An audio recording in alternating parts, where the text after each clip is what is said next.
Hey guys, this is Dr. Hub. In case you haven't subscribed, please do subscribe for updates.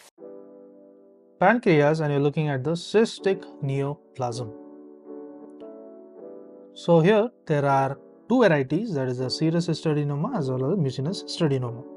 So now we look at the serous type. So under the serous type, what is the nature? The serous histoadenoma, it is basically benign. It is benign. Then comes the question on the epidemiology. Under the epidemiology, it is common in females. So this is common and it is present in females. That is, female to male is about 2:1. Next, it is also present in older people. That is the older age. It is associated with the von Hippel-Lindau syndrome. It is associated with the von Hippel-Lindau syndrome. Next is, what is the usual site? The usual site of this is, it is usually tail of the pancreas. So it is usually the tail of the pancreas, and it can be uniformly distributed. So it is uniformly distributed. Now let's look at the microscopy. The microscopy, there is a microcyst giving the honeycomb appearance. There's presence of the microcyst and it gives the honeycomb appearance. So there's presence of the honeycomb appearance, and there is also the presence of the glycogen-rich cells. So there's presence of the glycogen-rich cells. Glycogen-rich cells. Now on CT, what do we find in serous histoadenoma? So upon CT, there is a central calcification. There is central calcification, and this is with the radiating septa. So there is presence of the radiating septa, and this gives rise to a sunburst appearance. So there is a sunburst appearance which is seen. Then we look at the cystic fluid analysis. In the cystic fluid analysis, the mucin is negative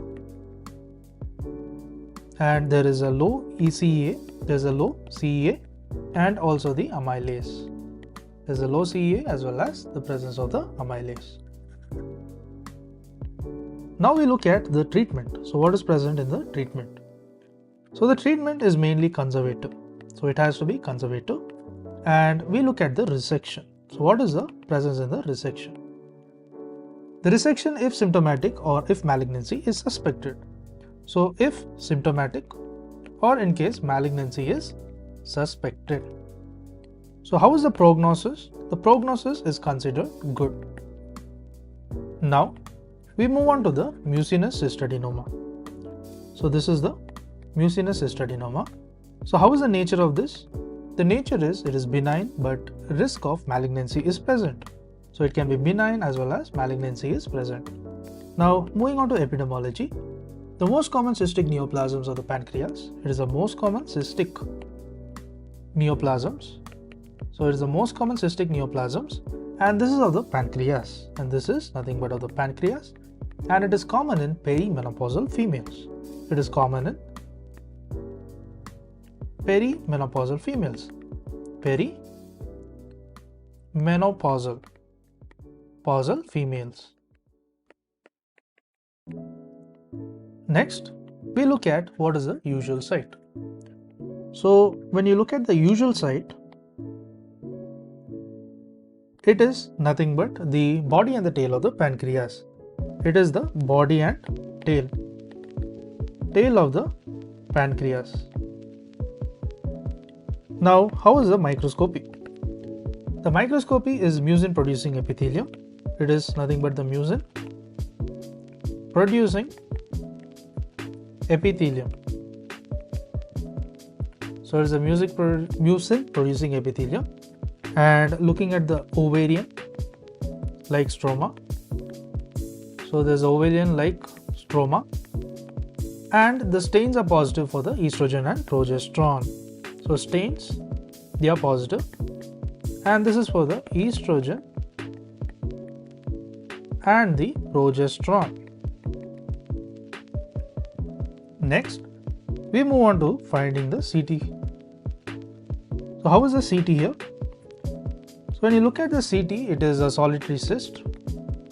It is a solitary cyst, and this is the fine septation. So there's presence of the fine septations, and there is surrounded by a rim of calcification. So there's also rim of the calcification.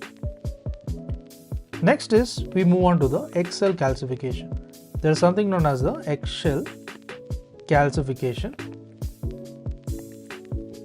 and there is a large presence of large tumor size. There is a presence of the large tumor size, or there is a mural nodule. They are suggestive of malignancy. There is a mural nodule.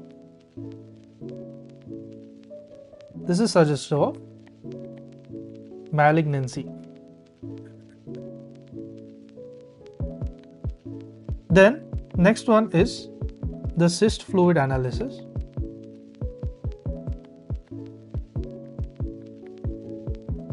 The cyst fluid analysis is nothing but a mucin rich aspirate.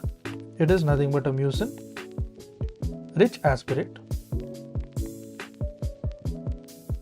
And there is also the presence of the high CEA and the low amylase. There is a high CEA and a low amylase. Next, how do you treat this? The treatment is by the resection. So there is resection. That is, it is because of the risk of the malignancy. So there is malignancy risk. And how is the prognosis here? The prognosis is considered to be poor. To learn and grow daily like this, please do subscribe.